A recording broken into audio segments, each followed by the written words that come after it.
This is The Baseline, discussing the hot button topics of the NBA. Welcome, everybody. You're tuned to The Baseline. Callie Warren Shaw discussing the hot button topics of the NBA.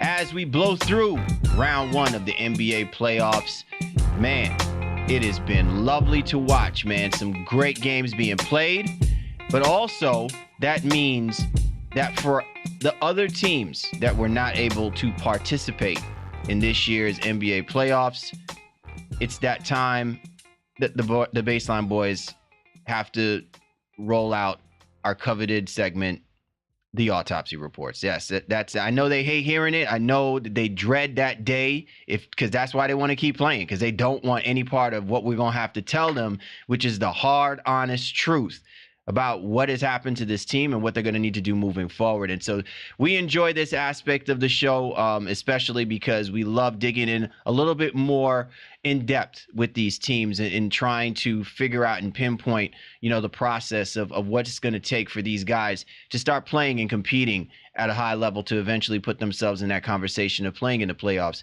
So let me go ahead and roll out the red carpet to my right-hand man, 50 grand, www.shawsports.net, Big Kahuna PNC. My brother from another mother, Mr. Warren Shaw, ripping out of Fort Lauderdale, Florida. Holla back at me, Mr. Shaw.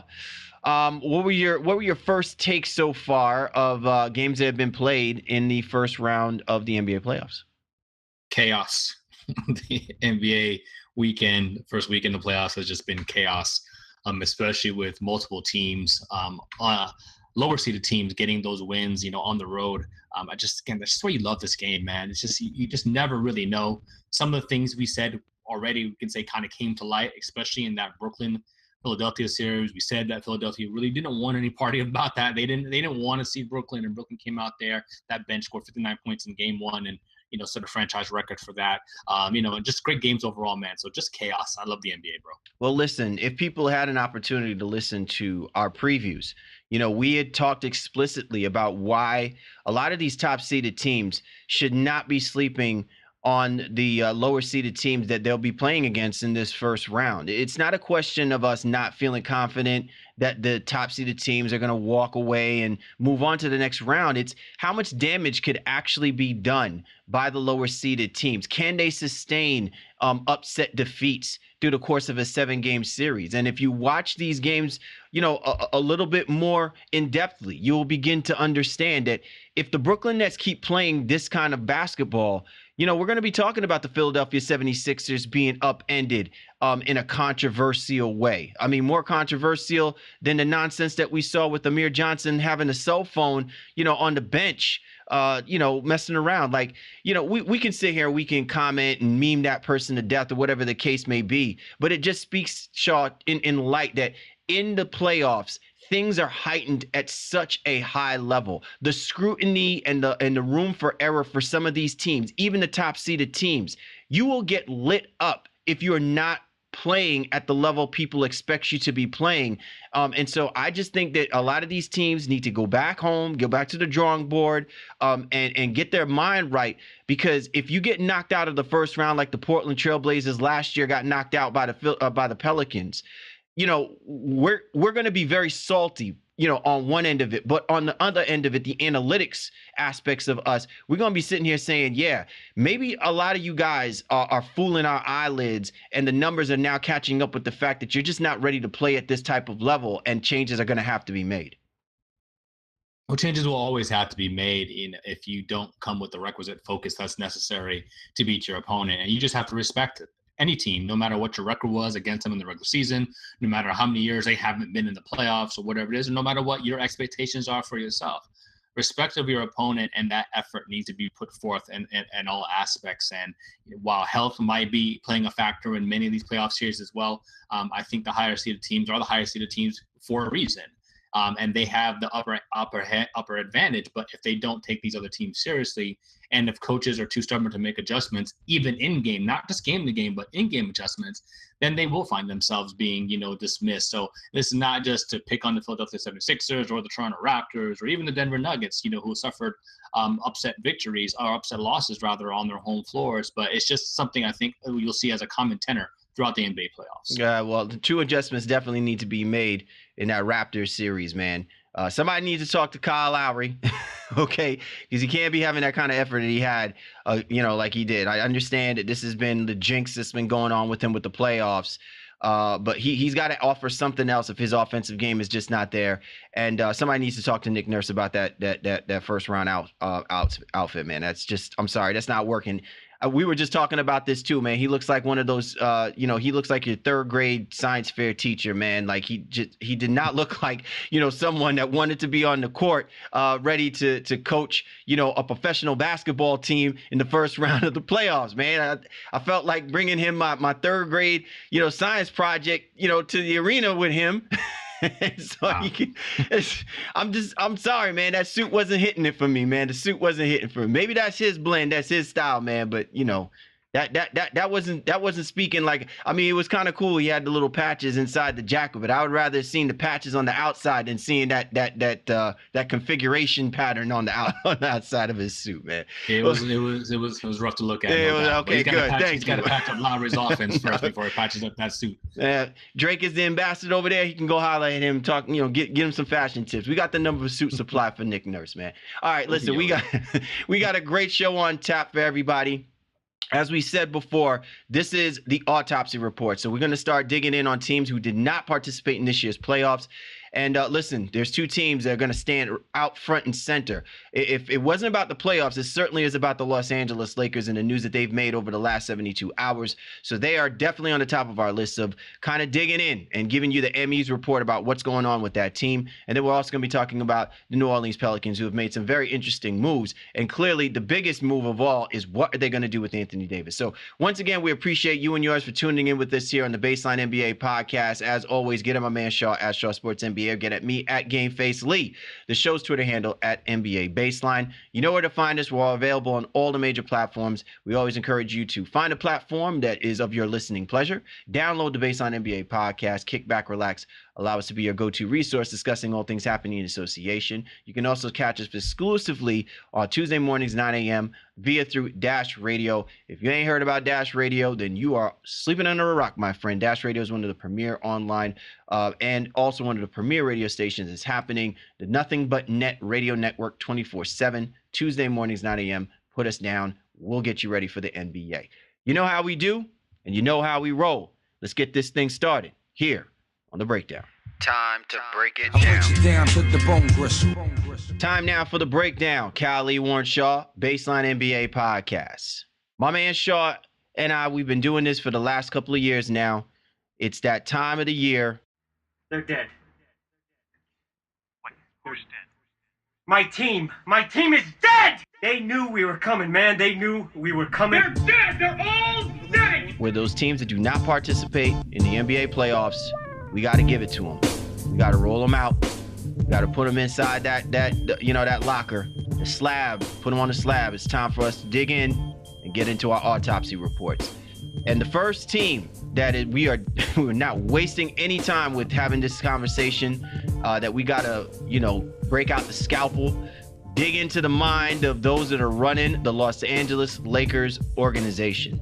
And Shaw, while we can sit here and talk about teams who have had a disappointing season, who have not, underachievement really is not even the word I want to use to describe the Los Angeles Lakers, because in all accounts, if you are a team that finishes with a 37-45 record, and last year you had 35 wins, and you have the best player in basketball who's still playing at a high level with LeBron James.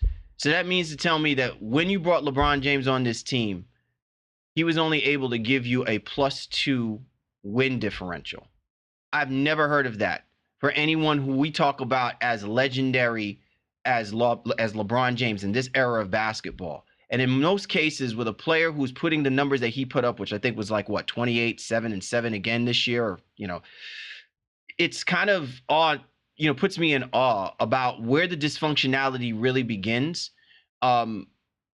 Because from a talent perspective, if the very least, this should have been a 500 basketball team, the very least. And we in the preseason have predicted these guys to be somewhere like a 4 or 5 seed out of the Western Conference. Well, for me, LeBron specifically, I think you have to point to the injuries. Is that not the first and foremost thing that it comes to the lack of Lakers improvement, under Walton and LeBron in this era? Yeah, you're right. 27, 8-8 is actually what he averaged, and those are massive numbers. But the biggest number that you need to take into account is the 55 games, especially after playing a full 82 a season ago. So the Lakers were never really going to be better if they only got, 3/4 or a little less than 3/4 of the season from LeBron. And that is unfortunate. But what has surrounded LeBron, Magic, and this Lakers organization has been nothing but just destruction and dysfunction. And that is what I don't think we all expected. Magic is supposed to be, or was supposed to be, we can talk about him in past tense now, was supposed to be the guy that everybody loves, and he's going to be the one to get faces and people to come here, et cetera, et cetera, et cetera. But coupled the fact with LeBron's injuries, Magic not necessarily being in the front office in the way that many people thought he should be, to be in his role, some dissension I guess with him and Rob Pelinka, and now you got Jeannie Buss kind of factoring into the situation. That whole situation with Anthony Davis that came to play, this Lakers team completely collapsed from within, and they have nobody to blame but themselves. There wasn't a clear mode of communication, I think, amongst them to really see what was our direction. I think LeBron alienated some of his teammates with some of his comments, some of his play at times. And I don't think Magic Johnson did the job that he was expected to do. The jury is still out on Rob Pelinka and kind of what his role is in all of this right now. But now you have a Lakers team with still a crap load of money to spend this summer. But who's going to want to come into this dysfunctional situation with no president of basketball operations, no coach, and aging LeBron James? Let me ask you this question. Who do you think's responsibility it is to bring law and order to the locker room? In other words, is it the head coach's responsibility? Is it the GM's responsibility? Is it the president of basketball operations responsibility? Like, a lot of the things that you're talking about, Shaw, I think we can segregate that into conversations we're going to have in a little bit about the state of the organization top end. But I'm just talking about internally when we're speaking about performance-wise, right? Because I think part of this problem, again, manifests in the greater question that always happens when a superstar comes into the fold. At what point, by you making this play to bring a guy like LeBron James, are you diminishing the value of having a head coach running that team, right? And so that to me is partly where it starts, because the players have to go out and perform. And if the players are not in sync with what the coach is asking you to do, at some point, somebody's got to step in and rein that whole nonsense in. We saw this happen when LeBron James came in his first year with the big three and the hoopla and them getting out there saying, we're not going to do it 1, 2, 3, 4, 5, 6, whatever the case may be. The first sign of disrespect to Eric Spoelstra by LeBron James. You didn't see Dwayne Wade coming out and saying nothing. You didn't hear Chris Bosh coming out and saying anything. But Pat Riley came out and said something. Pat Riley came up in there and he squashed that nonsense very quickly. He's like, you doing it the way I'm seeing how this is being done, or this was a failed experiment and I will get rid of everybody here, right? You either buy into Eric Spoelstra, that's my man, that's my guy, or we don't do this at all, right? And then the Miami Heat very quickly recognized where everybody's place was. I'm just wondering, who was supposed to do that for the Los Angeles Lakers? I think I got to give you one of those cop-out answers, but let me explain why. Should I break out the handcuffs? You gonna give me the cop-out answer? Should I? No. But it's the front office's responsibility to put a coach in place who can handle the players that they've selected for that coach and for that style. The only caveat to that really is that there is no player in today's NBA like LeBron James. Not only from a talent standpoint, but from the media circus that surrounds him, to the drama that surrounds him when he's a part of your organization. There's a lot of great things that comes with LeBron coming to your team, but there's a lot of bad things. There's a lot of intangibles that you can't know until you're in it. And I think Magic and the Lakers overplayed their hands and not really necessarily understanding what it meant to bring him in today's NBA into that franchise. And this is a league, and this is a team that's had a lot of exceptionalism. We've talked about a lot about that on our podcast over the years. And they just feel like, well, we're the Lakers, we'll figure it out, we're great, and everybody, and it will always be okay.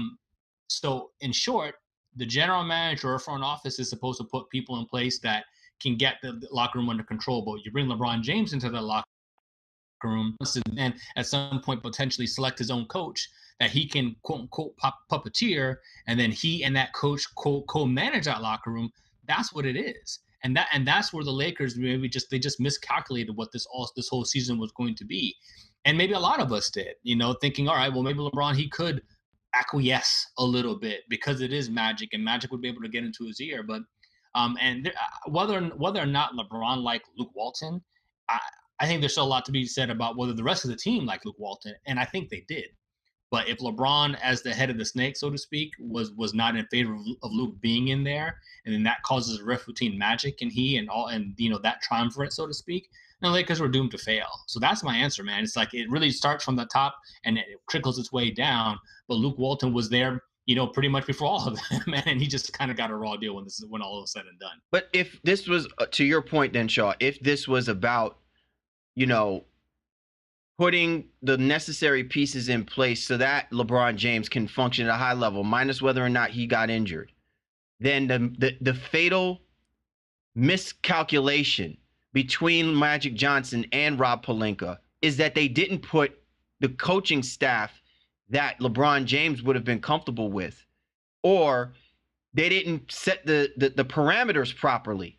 Because to me, it sounded like Luke Walton would have been damned if he do, damned if he don't, right? Even if they were to be successful, he probably still wouldn't be the head coach for the Los Angeles Lakers because this wasn't, Magic Johnson's call to still keep Luke Walton, right? And if Rob Pelinka is, quote unquote, the underling of Kobe Bryant, I mean, who knows, where Kobe Bryant and Jeannie Buss were with Luke Walton. But you can't completely upend everything just simply because you went ahead but in my mind, I'm thinking if you went this far to go get LeBron, and this was all about LeBron, then you might as well make it all about LeBron and what LeBron needs. So if Luke Walton is not that segue, to making that happen with the rest of the team, then to me, this would have been completely a wash. I was under the interpretation that something would have changed with LeBron James. His mentality, his approach, that this idea, this premonition that he doesn't kill careers for coaches and things of that nature, especially coming out of Cleveland. I thought that something would have been different about this, but I don't think anything changed. I even think it was further exacerbated because of the fact that he knows that he is coming in with these expectations to do great things. And that's supposed to surpass what Kobe Bryant gave the Lakers fans, over the course of 16, 17 seasons, right? The last 16, 17 years, so to speak, not his whole career. But that to me is the thing that just sticks out more than anything. Because now, with what Luke Walton has done for guys like Lonzo Ball, guys like Kyle Kuzma, guys like Brandon Ingram, even if you weren't going to, and we're going to get into the whole Anthony Davis situation in a second, but even if your intent was that you were trying to move these guys, you don't know what these guys are really going to be like playing for someone else. We know that what these guys did, they did it under Luke Walton. And now Luke Walton can go somewhere else and go play for somebody else. But we don't know what's going to happen with the next head coach coming in, because we know that head coach is going to be there for LeBron, not for the rest of those guys that are on this roster. Well, the rest of those guys that are on the roster are few and far between now. And it kind of puts a punctuation mark on this entire team, this entire season, and the failure that it was. Because a lot of, what we'll get into with Anthony Davis specifically was for expiring deals. So those deals now are expired. You can't trade them for Anthony Davis or anybody else at this point, unless you're going to do a whole bunch of sign and trades, which is, kind of a forgotten concept in today's NBA. the roster was built largely in part by LeBron's blessing. Magic went out, and I always kind of envision it. He brings LeBron like an iPad of players with their profile picture, and he's like, and it's like Tinder. They're swiping left and swiping right, and LeBron swipes in the direction of guys like JaVale McGee, and the guy in the direction of Rajon Rondo, in the direction of Lance Stevenson, and that team, while again they were not completely healthy, was largely assembled based on LeBron's blessing. Damn what Luke Walton wanted, or what Luke Walton's coaching style was. It was Magic and LeBron more or less saying, okay, here's what we have, make this work. And if you don't, well, then you might be on thin ice. And I think this was just like a pseudo fractured locker room. And it just goes to show you why a guy like Julius Randle was like, all right, man, cool, I'm out. You know what I mean? Let me get up out of here. And and it helped his career, and the fact that they traded D'Angelo Russell helped his career. All of those things. But Magic and Pelinka kind of pseudo mastermind this by the coaxing of LeBron. And again, while I'm not in the room, you can't really tell me any different. I know based on the personnel that these had to be decisions LeBron was down for, and maybe even suggested himself to bring onto this team. And then figured, hey, you know what, we'd probably be able to pull off a trade mid-season, and it didn't work out in that direction. All right, so let's break down the numbers, Shaw. This is a basketball team, Shaw, that, listen, as far as where they rank, they were not the worst team, right? In basketball. They were decent, offensive, like they were ranked up there as far as field goal percentage as a top 10 team. They were horrible at shooting the three. But as far as, perimeter play, they were pretty decent. They were an atrocious free throw shooting team. What are we talking about here? What is the identity of this basketball team really going to be, even with LeBron James? No clue. Because you can't tell me you can't tell me that this team is going to be dependent, because LeBron can't be shooting the three all the time. He does not shoot a great 3-point field goal percentage. He's certainly better than where he's been, obviously in the early part of his career. But he should not be the person that you are asking for. If you're going to want a good basketball team that's going to get you wins, you need a fourth quarter LeBron James, right? So that means that the first 3 quarters, he assists, making everyone else better, right? And then in the fourth quarter, it's really all about the most versatile, the most dominant-minded player in the game being LeBron James. That to me is how this should be kind of set up. Even if you get you a 1B player to play next to LeBron James. My question is, where is this team going to be, given what their numbers represent across the board in relation to the rest of the NBA? Yeah, I mean, they were terrible. They didn't protect the basketball as well. And while their defense was, like you said, middle of their pack, so to speak, I think 12th overall in defensive rating, they don't really truly have an identity outside of what LeBron wants to do. And as I alluded to, the fact that they have so many expiring deals and they were unable to move said deals before the summer, it gives you no insight into what this team is actually going to be next year. So it's LeBron, Lonzo, and Brandon Ingram. Those are the 3 guys. Hey, they're going to be there. Kuzma as well, too. And Josh Hart. I don't want to discount Josh Hart, who's a very good basketball player. So there you go. You have that pseudo core, so to speak. Do you want to bring Lance Stevenson back? I don't think so. Do you want to bring Rondo back? Maybe. Do you bring KC back? I'm sure he'd be happy to, but what is the point of that? JaVale McGee, again, played pretty well, probably had his best season as a pro. But that didn't really get you anywhere. And the fact that this Lakers team wants to make a big splash. And one thing about the JaVale McGee.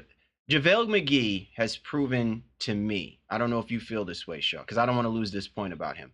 JaVale McGee has proven to me that he is someone in a block of minutes is about as effective a basketball player as you can have.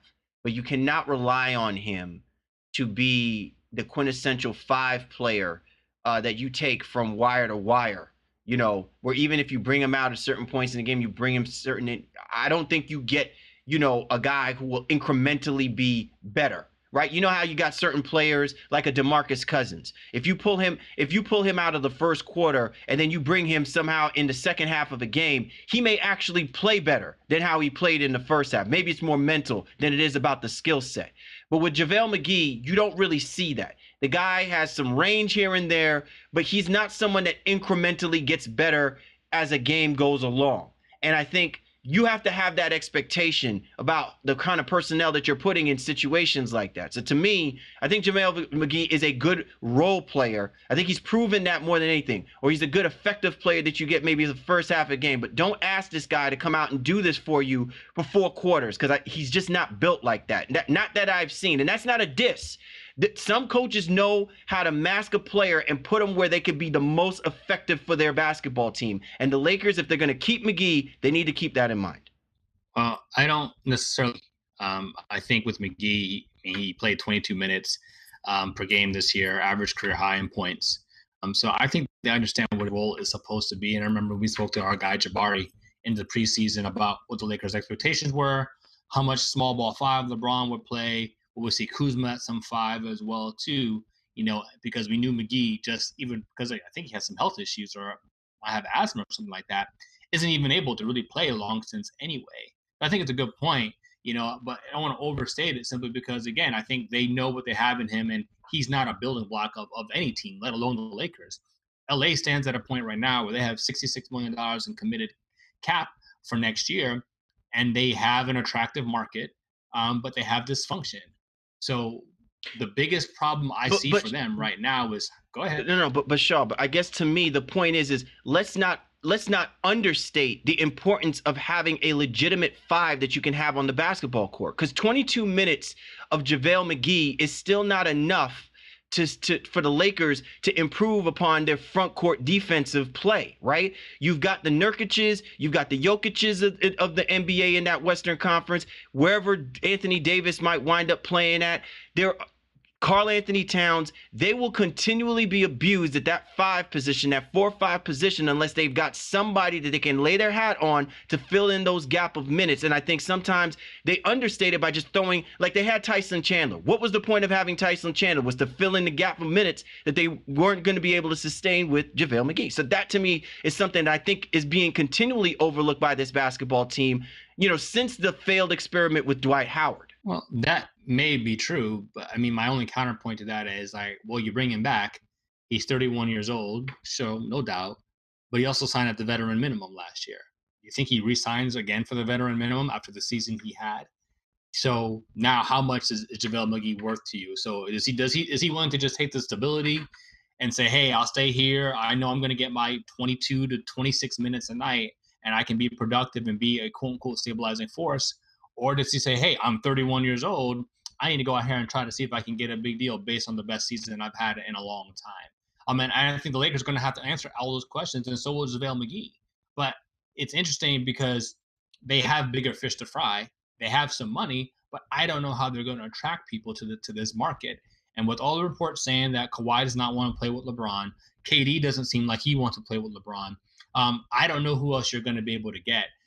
They may tip their toes in the waters of Kemba Walker and maybe some of the other free agents out there. I know they're going to at least try to talk to Klay Thompson, but obviously what ends up happening in Golden State in the playoffs will determine a lot of whether or not he's even interested in even having a conversation about leaving that team. But this team in general is kind of stuck. And I mean, are they? Dive into the Anthony Davis. What if? To your point, let's dive into it. Okay, because I don't. How are they going to make any deals for right now? You can offer Lonzo and Brandon Ingram. You can throw in Josh Hart. You can throw in Kuzma, and then you're still short, even just from a salary matching point, to get Anthony Davis. So then you could, depending on what your draft pick is, and if your draft pick is roughly in the $4 to $5 million range, that helps you in terms of what slot out to be. It gets you a little bit closer, so to speak. But they're going to have a hard time even making a deal with it now, with a team that has a new, president of basketball operations themselves, David Griffin, and trying to get Anthony Davis to this team. And that's where I see this team having a very, very difficult time moving forward. Who wants to go there to this, given everything that we've just seen? LeBron James can't even get people to go in Space Jam 2 with him? How is he going to get them to go for an 82-game season with the drama that always circulates him, and especially the LA franchise? All right, so I want to make sure that I keep this specifically in the scope of the Los Angeles Lakers, because we are going to be moving our conversation, the other half of our conversation, in a few with regards to the New Orleans Pelicans. So we got to make sure. I don't want to, bleed this whole thing, because I want to keep this thing moving as you have. But you bring up an excellent point, and I think if you are the Los Angeles Lakers, I really think that you really need to start preparing people for another disappointing season. I think you need to start PRing this thing so that people have an expectation that there is a big play to be had. And that big play, if the commitment is supposed to be for Anthony Davis, that you let go of all this premonition, all of this notion that you're going to still try and go after Anthony Davis, that you're still going to try and do something that's going to put this thing in play, that Anthony Davis is going to wind up being a Laker, and so that he can go ahead and he can sign his super mega max contract with the Lakers before. The Pelicans, in my opinion, are going to have other plans, and the Lakers need to make sure that they completely separate themselves from that. It's kind of like saying we've been talking about Christmas for a long time, but we don't know what we're getting as our Christmas present. And maybe that Christmas present after this year will be that Anthony Davis winds up being a Los Angeles Laker. But for now, they need to address the roster. They need to start figuring out if this is about a team that wants to be about the free agency, or is this a basketball team that wants to be about the talent that they have on this roster, that they need to get to a level they should be playing next to LeBron James? Because if they don't do that, it doesn't matter what they do this year. This is going to be something that's going to extend further than just being a 2-year failed experiment for a man who's there for 4 years, right? And that, I think, is what's going to frustrate Laker fans. What's going to frustrate Laker fans is they were being sold a bill of goods on the idea that LeBron was supposed to instantly make this roster, this team, better. And he didn't even do that with the young guys on this team, even if it was at the expense of getting rid of them to get bigger fish to fry. And so now people are saying, so how long are we going to continue to watch this going on? Well, and I think a lot of it is going to be dependent on what type of coach to bring in. Woj reporting that the team is looking at Monty Williams, Philadelphia assistant coach right now, and they'll be having some conversation with him in the coming days. Shams. They're also looking at. It's a shit. That's just, man. That's just coating the flavor. That's just giving a man his respects, right? Even though we know he's deserving to be a head coach, but everybody knows that this play is about Tyrone. Yeah, and then Ty Lue, obviously back in the mix with his old buddy. And he's going to get some consideration. We've heard Jason Kidd being linked to this conversation as well. Don't know what Kidd's relationship is like with LeBron, but that's the thing that it's kind of just comes back to the elephant in the room. It seems to be heavily dependent upon what LeBron's previous relationship is with a certain guy or a head coach. It doesn't seem like he's willing to meet somebody new or somebody he doesn't have some sort of pre-established connection with. If it's somebody, hey, met in passing, he's all right. And not somebody that inherently he already trusts, the Lakers don't seem to have the equity to be able to let that relationship breathe and build a little bit.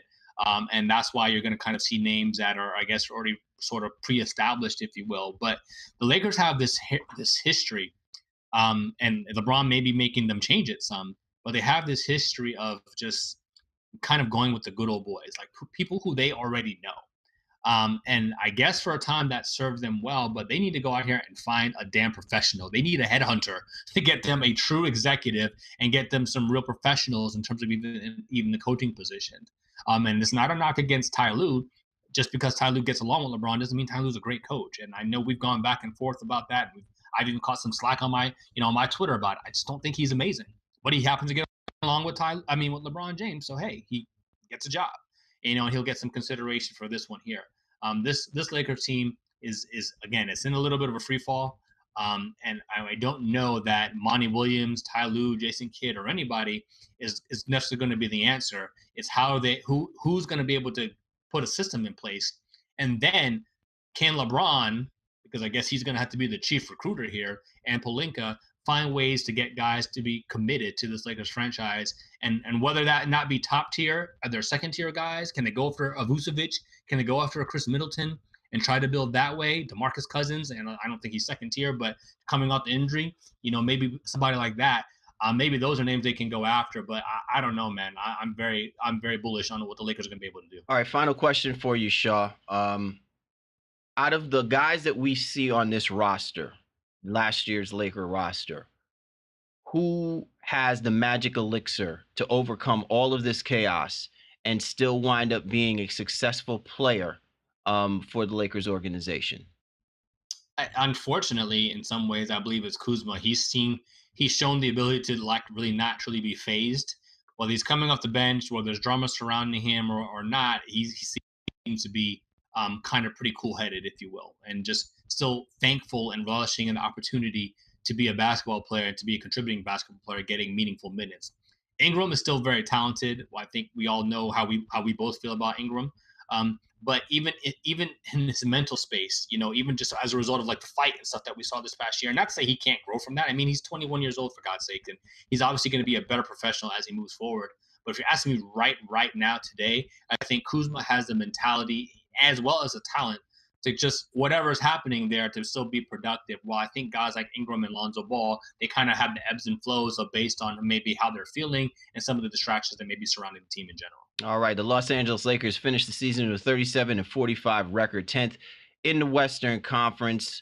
A lot of the issues and the drama surrounding this organization with Magic Johnson stepping down as the president of basketball operations, Luke Walton mutually parting ways with the Los Angeles Lakers as the head coach. There's a lot of gaps that have to be filled, not just by management, but also with the roster for this upcoming offseason. We will definitely keep our eyes posted on the status with the Lakers basketball team. Jeannie Buss got a lot of work ahead of her for this offseason. You're tuned to The Baseline. Callie Warren Shaw discussing the hot button topics of the NBA. Coming up, we continue our autopsy report. We start talking about them Los Angeles Pelicans. A lot of stuff to get into with them dudes out there. The Los Angeles Pelicans? Los Angeles Pelicans. That's how they feel. I feel like they married. I feel like we married them together. My apologies. The New Orleans Pelicans. Even though Rajon came from New Orleans, went over there to Los Angeles, right? I mean, it's one happy family, man. Julius Randle is over there and stuff like that. Anthony Davis want to come back over there. It's like they're little siblings, man. It's just anyway. And when we come back on the flip side, we be talking about them Pelicans. You know how we do. Callie Warren Shaw, Baseline NBA podcast. Time to break it down. We back, Callie Warren Shaw, Baseline NBA podcast. And as my man Shaw said on the back end, we like to keep things organic.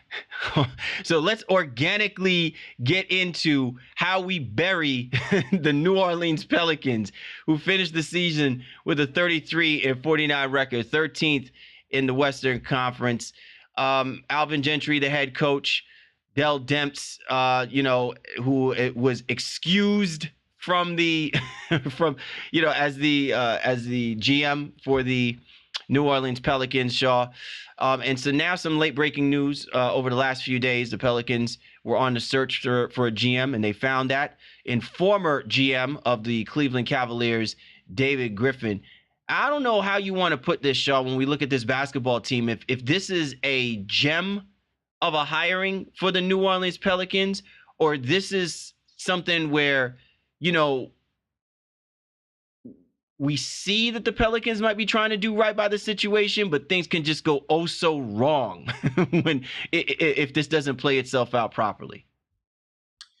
Let me first say, I'm a little biased. I'm more than a little biased. I'm a big fan of David Griffin and what I think his basketball IQ and acumen are. I'm a little surprised that he decided to step into this mess, to be very honest with you. I think he's been very vocal about, on NBA TV and SiriusXM and places like that, about how the Pelicans handled the situation and what a distraction Davis became. And now he's coming in basically to be Davis's boss and try to orchestrate a trade for this franchise. This is a very precarious situation for him to step into. And it's one of those things that can, make or break your career. Like, he didn't have to go into this, and try to put this on his resume, but he has to feel very confident and comfortable that he's going to go out here and make the right decisions, and maybe even or has some preconceived notions about what he may want to do as just a person who's staying close to the game. New Orleans, in large part, because of Davis, became an absolute disaster, and it was a mess. And they have some big decisions to figure out while not having ability. They're already at $92 million committed next year, but that's with Anthony Davis's $27 million on the books. So if you trade that for younger pieces, so to speak, and you divide Davis into, say, 3 or 4 different players, then yeah, you're in pretty good shape, especially if you can get good young pieces that are going to help build this team. Julius Randle has a $9 million player option, which I think he's going to opt out of because of the year he had, and has no reason at 24 years old to just say, hey, I'll take another $9 million. It was a 2-year deal. He proved himself, with the 8.6 this year. He proved himself. So there's no reason for him to opt in to take that $9.9 million, and we'll see what he commands and if he wants to stay in New Orleans again. Same thing for stability, or whether he wants to move on. But what's not clear from the organization is exactly what they want to do in lieu of Anthony Davis. It seems like, and it's pointing, at least to me, that they want to kind of mid-build and stay relevant in the Western Conference, as opposed to tearing the whole thing down, trading Drew Holiday and trading, trying to see if someone will take on the contract of Solomon Hill and things of that nature. I think they really want to try to stay relevant because Drew Holiday is a nice, solid piece. And if Griff is able to do that, he may be setting himself up for the next job, even after this job, if he's able to pull out the Anthony Davis situation and do it good. Man, there's so many different ways that we can kind of really dig into this, but I want to kind of piggyback off of your point where if you're David Griffin, I think there's 2 iconic moments that can stand out to you that you can either be placed on a pedestal of greatness as a GM, or you could be sunk under if these things don't play right. Number one is to what he says is helping to navigate the right trade for Anthony Davis. And I think you truly have to weigh in, if you are the New Orleans Pelicans, what exactly are you trying to get back for moving Anthony Davis? Okay. And let's just keep this real. This isn't just about moving an iconic player like Anthony Davis. Okay. Anthony Davis is tapped out, right? And if you're the New Orleans Pelicans, you want the player to recognize that he didn't stay in it long enough to elevate that franchise to greatness. Okay. I'm not saying that you got to say anything to dictate that. I'm saying the moves that you make are the moves that I think dictate, not to the fans specifically, New Orleans Pelicans fans specifically, that there are brighter horizons ahead. Okay. And that it shouldn't just be on the fact that, okay, this is the propensity we have high-end players and we just can't seem to keep them. You have to rely yourself on the fact that sometimes you just need those guys that are dedicated to the city, to the fans, and to the game itself. And if you are in an organization, you stay true to those players, which is why it's important that they keep Drew Holiday. Drew Holiday has seen the best and the worst of this business. Because given what he did for the Philadelphia 76ers, other organizations would have done what they needed to do to keep that kid. They moved him. And he's given him the best of what he could give him, give the New Orleans Pelicans. Given his family has made sacrifices, he's made sacrifices. If you're David Griffin, you do right by Drew Holiday, and you make him see the future with him helping that franchise, that basketball team, get to a place that they've never seen before. He's got to sell him on that. I think he's capable of doing that a little bit. You know what I'm saying? But if he doesn't do it right, I think he loses out on both. He loses out on both the idea that he can make a good deal for Anthony Davis, and then he may also lose out on the idea that a guy like Drew Holiday, given what he's given that city and what he's been doing the last few years, will mean absolutely nothing. And then he's just going to be another Anthony Davis because you're going to have to move him with a team that has no future in sight. I guess the question really boils down to how much do you value Drew Holiday? He's owed a crap ton of money, over $75 million over the next 3 years, team option in that third year. So the price tag is the price tag, but do you really feel like Holiday is a 1B type of player? I don't think anyone's looking at Drew Holiday and saying he's a franchise type of player, despite whatever his salary may be. But he has been loyal, and the organization even has been loyal to him as well too. When his wife was ill and took the time away from the team, and there was no pressure for him to get back. And I think he remembers all of that. But I remember Griff saying specifically. Do you think though, Shaw, that because of this, if David Griffin starts making specific moves that reinvigorates the perception that players need to work with the organization, if this is about winning, if this is about competing in the playoffs and making championship runs, Do you not think that it's possible that they can maybe restructure the contract for Drew Holiday if he sees that the Pelicans are making a concerted effort to build a good team around him and what they're trying to accomplish? They can't restructure his deal until the third year, and that's if he would be opting out of that. Like the NBA doesn't allow you. It's not like the NFL where you can opt out or restructure the deal. Your deal is your deal by virtue of the CBA. So at least for the next 2 years, he's owed $52 million. Like that's his. It's a wrap. So whether New Orleans pays it or somebody else pays it, that's what it boils down to.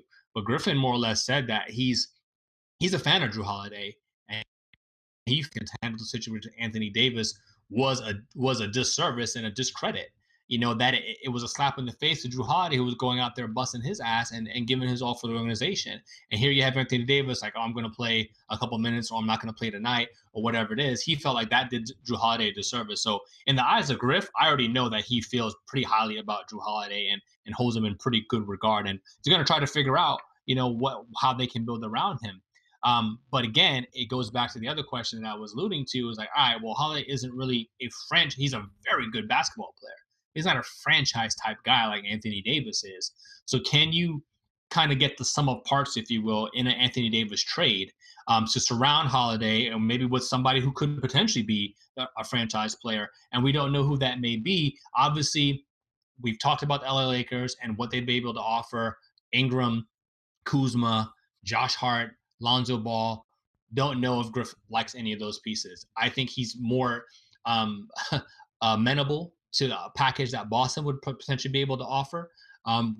Probably centered around Jason Tatum, depending on also where the Boston Celtics, where that Memphis pick ends up falling. If it ends up, falling 8 or more or lower, then it can go to Boston. So they'll be able to throw in that pick so they can get some draft picks in addition to getting some players from Boston. Or the wild card, obviously, is the New York Knicks. And if they end up landing Zion Williamson, so then you figure guys like Knox, Mitchell Robinson, and the number 1 draft pick, whether it's 1 or 2, Zion Williamson or RJ Barrett or Moron, whoever you may think those pieces may be, that also then becomes an attractive package that you can try to put together for Anthony Davis. And the true wild card in all of this, and this is why I'm very happy for New Orleans for getting David Griffin, is, well, he now has the option to wait to see what ends up happening with these other teams in the playoffs. So should the Trailblazers all of a sudden collapse and, they realize, hey, you know what, we're not good enough, and they want to start throwing out names like McCollum or Dame or whatever the case may be, or Toronto says, all right, F it, we're not good, and they want to start throwing out their pieces, or whoever else, that puts them in a great position to negotiate. And that's why this was the smartest play, even when Dell Demps was still there, to not trade Davis at the deadline, because there's just so many more options that are opening up, and even more that could open up as a result of what ends up happening in the playoffs. You're tuned to The Baseline. Callie, Warren Shaw discussing the hot button topics of the NBA as we continue our autopsy report, discussing the New Orleans Pelicans. So David Griffin's now in play. What does that mean for Alvin Gentry as the head coach? And we've seen Alvin Gentry have really an up and down coaching situation take place with him over the last 3 seasons. He's been able to coach this team to get into the playoffs. And, we've also seen the situations where this team has been unable to get into the playoffs. I mean, you could, obviously put part of that into play because Anthony Davis, is not the healthiest of guys. But what are we saying here? Because we often always talk about, if you hire a GM, the GM's going to want his guy in place. Alvin Gentry is kind of been through the fire now, where he's been on the hot seat, and he's also been, touted as, an innovative head coach that, it would be foolish not to see him continue to coach a basketball team. But I got to believe that if you're David Griffin, you also want to control that narrative about who you want out there coaching, the next set of guys that you bring on that roster. Well, I think Gentry has some relationship with Griff from maybe even the Phoenix days. So I don't think Griff took that job with ill will toward Gentry, who also signed an extension this past summer, 2 years that extends into 2021. But that's not to say that he couldn't be let go or whatever. But I think all reports are that Gentry acquitted himself immaculately throughout this entire, storm that was Anthony Davis and wanting to get out of New Orleans. That Gentry has been a true guiding force. It's kept the locker room as together as it possibly could. through this, and I think he has some good equity within the organization. And again, as I said, I think he has some prior relationship even with David Griffin previous to this. So that is something that we'll have to continue to see how that develops. But right now, I get a good feeling about Gentry and his ability to stay there. And I think Griff will do a good job, especially if he does feel comfortable with Gentry there, of bringing players that fit what Gentry wants to do, and they'll have conversations about that. Griff is big on culture and establishing it, and yes, he worked with LeBron, and he knows what it means to appease a certain player within the organization. But I think now he's in a situation where he can go back to kind of running it in a normal fashion, so to speak, and with an organization that wants to be better. And we all know New Orleans hasn't been the greatest ran organization in the history of the NBA, but they want to be better. And I think a guy like Griff can definitely help them get there. All right, so something kind of sticks out to me when we talk about this Pelicans basketball team, Shaw. This is a team that's completely on two opposite ends of the spectrum. This is a team that was third highest in scoring at 115 points per game, but they were almost, at the bottom when it comes to defense, allowing almost 117 points per game. So the greater concern that I have here is, when I look at how this team fares, they're 25th in the league when it comes to attendance.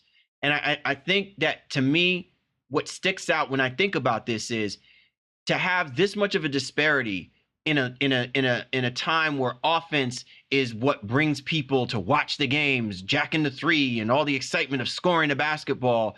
I think at the end of the day, it still comes down to winning basketball games. And I just think that people are just not enamored with the idea that this is a team that is not continually competing where they're in play, to be in the playoffs. So no matter how exciting it looks like they're scoring 140 points, to allow a team to score 142, 144 points just doesn't look pretty to them. So what do you do if you're a David Griffin, Shaw? When you look at this roster of guys outside of Drew Holiday and Julius Randle, what are we talking about here that is going to narrow the gap of disparity between their offense and their defensive inabilities? Well, I think a lot of it is going to obviously be the personnel that comes in, and then it is, you can go out there and hire defensive specialists, to help Gentry with that side of the basketball. Listen, they have one of the best players in the NBA on their roster, and they still, like you said, are in the bottom third in terms of attendance. New Orleans just is going to continuously be a football city based on the success the Saints have had in recent years. So I don't know that getting Davis out of there and bringing in a bunch of young guys are going to hustle and play well, and then New Orleans' record could even improve. I don't know if that improves their attendance, but it does set them up potentially for the future in terms of their culture that they obviously want to establish. And again, they do need to rely on some better defensive principles. And I don't know how Griff feels about Julius Randle. Elfrid Payton's also a free agent.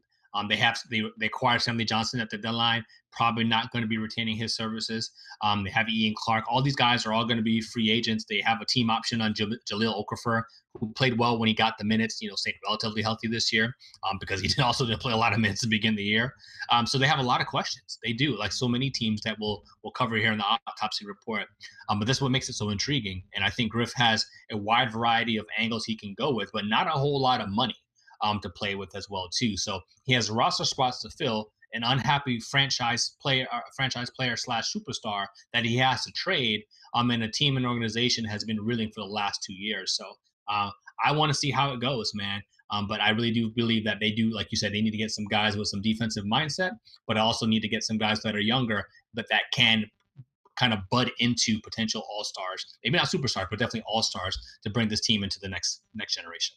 All right, man. Well, the New Orleans Pelicans, again, for a team that finished 33-49, the beginning of the season, amidst all of the swirling rumors and the narrative being pushed about, Davis likely not staying on board, they hung in there. And maybe to some degree, Shaw, you sensed a sense of professionalism with Anthony Davis and with the New Orleans Pelicans about how they were going to have to handle this situation and maybe even be good enough for a team like this to get to the playoffs. They were in the playoffs last season, and so it's a shame that so much of the distraction in how this was handled, I think, deviated from them maintaining a level of competitiveness. But I think everybody knew the moment that he made the announcement that he no longer wanted to play, I think, was the moment that their fate was sealed about the importance and the seriousness by which the main players the superstar players, not Drew Holiday, but everybody else in their interpretation about how they're going to try and push forward and how they're going to try to compete. It's just too difficult to do something like that, knowing that you have a player that you're relying upon who's already checked himself out with this organization and announces it midway in the season while you're maybe a few games out of that 8th position in the playoff spot. It's just really tough. And hopefully the organization can galvanize the true guys that want to be a part of this organization and move forward with those guys first and foremost, and then deal with the aftermath of the rest of these other guys later. I think that's pretty well said, and I want to close it out with this one question. Do you think Anthony Davis ends up in LA? I do. I think that he's going to wind up, because I don't see him signing with anyone else long term, that the New Orleans Pelicans are going to wind up getting the kind of deal that they're looking for. I think anyone that's going to trade for Davis is going to trade in on a notion that they can sell him on it, but they have no confidence that he is going to be committed to want to be long term. So they're going to get what they can get from him. And I think in the end, Davis is going to do what he said he wants to do, which is find himself playing as a Los Angeles Laker with LeBron James. All right. Well, we'll definitely see if Griff grants that wish, so to speak, and helps out his former player, in LeBron James in LA, and what he's willing to take back. But yeah, I'm going to go on the opposite side. I think he ends up somewhere in the Eastern Conference. I think Boston, New York, or maybe again one of these playoff teams that don't cut it, make the cut, so to speak. Until I hear, but you know what? Until I hear from Anthony Davis, because to me, as much I love Anthony Davis, I respect Anthony Davis, I do, but I have no faith in anything that comes out of his mouth right now, and some of his credibility to me has been shot given how he handled this situation. So until I see him say something, because that to me tells me that he's committed to doing it, I have no confidence about where he says he might like to play. To me, it's like the Jimmy Butler effect. You yak off about all the places you would love to play, but there's no real serious commitment to it. It's like he wants to play as himself as an agent, and he's not doing a good job of it. And if nothing else, he's really hurting his credibility as a guy that you want as your cornerstone player for whatever franchise he's interested in playing for. You're going to have to couple him with somebody else, because I don't think he's built to shoulder if he does not live up to those expectations. Well, and we don't know. We have never seen him in a big market, and I agree with you 100% that there is something that needs to be said about his ability to want to re-sign past this year. Traded is the one thing. And then the second part of it is that a team has to be confident that they're going to be able to. On how he did this past year, I think it does instill a lack of confidence for other teams where they can Kawhi Leonard it, so to speak. Like, well, let's just trade for him and we'll convince them on the culture. I don't know that there's going to be teams that are going to be that willing to do that, especially with how he handled it, which it really was kind of forcing New Orleans to trade him to LA at that point in juncture. So I agree with you in terms of, I think it's going to give some teams some pause, but I also believe a guy like Danny Ainge gives no Fs and will do whatever he feels like is going to make his team better, and he might take the shot trying to get it done, especially if David Griffin signs off on the deal. All right. Well, man, what an awesome show it was, man. We had to bury two teams My team afternoon. is Yeah, exactly, man. But that's how we roll here on the Baseline NBA podcast, and there's plenty more where that came from. So, not that we're talking about being serial killers in the NBA game, but we got a lot of teams that we're going to be doing autopsy reports for through the course of the NBA playoffs and the rest of this NBA season. So definitely keep us locked. For the Baseline, Callie, Warren Shaw, we appreciate you guys. Thanks for tuning in with us, and we'll catch up with you next time.